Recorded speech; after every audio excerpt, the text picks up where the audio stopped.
Hello पिलाମାନେ କେମିତି ଅଛନ୍ତି? ମୁଁ ଆଶା କରେ ଆପଣମାନେ ଭଲରେ ଥିବେ। ଆଜି ଗୋଟେ ଦେଖ MS ୱାର୍ଡ ଉପରେ ପାଠଟେ ଡିସ୍କସନ୍ କରିବା।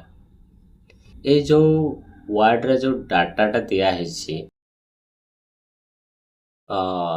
ସିରିଆଲ ନମ୍ବର ଯେମିତିକି ରହିଲା, ନେମ୍ ରହିଲା, ମାର୍କ ରହିଲା, ମାର୍କ 2 ରହିଲା। ତ ଏଇଠି ଆମେ ଟୋଟାଲ ବାହାର କରିବା। ଟୋଟାଲ କେମିତି ବାହାର କରିବା? ନା ଆମେ ଯେମିତି ଏକ୍ସେଲରେ ଯେମିତି ଫର୍ମୁଲା ୟୁଜ୍ କରୁଥିଲେ, ଫର୍ମୁଲା ୟୁଜ୍ କରିକି ଆମେ ବାହାର କରୁଥିଲେ, ଏଇ ୱାର୍ଡରେ ସେମିତି ଆମେ ଫର୍ମୁଲା ୟୁଜ୍ କରିକି କେମିତି ଆମେ ବାହାର କରିପାରିବା ସେ ବିଷୟରେ ଆଜି ଆଲୋଚନା କରିବା। ଠିକ ଅଛି, ଚାଲୁ ତାହେଲେ କେମିତି ତାର ସଲ୍ୟୁସନ ବା କେମିତି ଏଟାକୁ ଆମେ ତାର ଟୋଟାଲ ବାହାର କରିପାରିବା ଚାଲନ୍ତୁ ଶିଖିବା। ପ୍ରଥମ ଆମେ ଯିବା କୋଉଠି ଯିବା? ଏଇ ଯୋଉ ଟେବୁଲ ଟୁଲ ଅଛି ନା, ଯିବା ଆମେ କୋଉଠି? Layout tab. ଠିକ ଅଛି, ଲେଆଉଟ ଟ୍ୟାବରେ କ୍ଲିକ୍ କର। ତାପରେ ଆମେ କୋଉଠି ଯିବା? ଏଇଠି ଯୋଉ ଅଛି ଫର୍ମୁଲା, ନାକି ଏ ଫର୍ମୁଲାରେ କ୍ଲିକ୍ କର। ଠିକ ଅଛି ନା, ତାପରେ ଏ ଯୋଉ ଫର୍ମୁଲାରେ ଦେଖ ଲେଫ୍ଟ ଲେଖା ହେଇଛି ନା, ଇକ୍ୱାଲ ଟୁ ସମ୍ ବ୍ରାକେଟ ଭିତରେ ଲେଫ୍ଟ ଅଛି।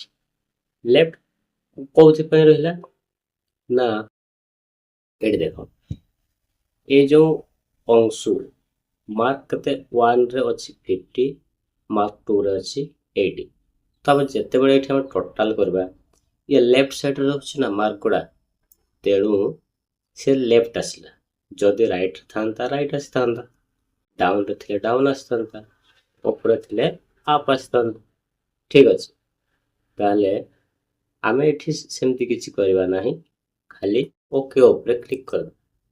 ଠିକ ଅଛି ନା, 130 ଆସିଗଲା। ଦେଖ ମିଶେଇ ଦେଖ, 5 13 16 130। ଠିକ ଅଛି, ତାପରେ ଏଇଠି ଏମିତି କେମିତି ଏଇଠି ବାହାର କରିବାର, ତାପର ସେଲରେ ପୁଣି ଯିବା ଆମେ ଫର୍ମୁଲା।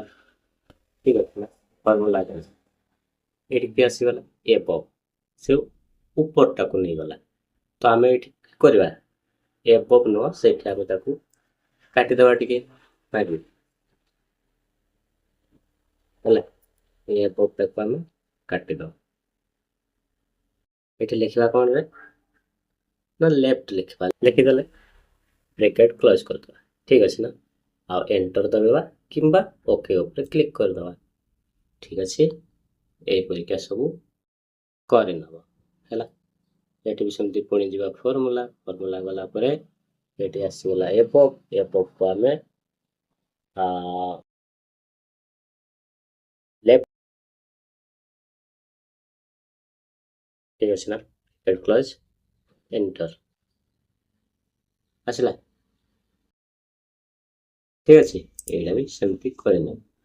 ଠିକ ଅଛି, ଜୟ ଗୁରୁ।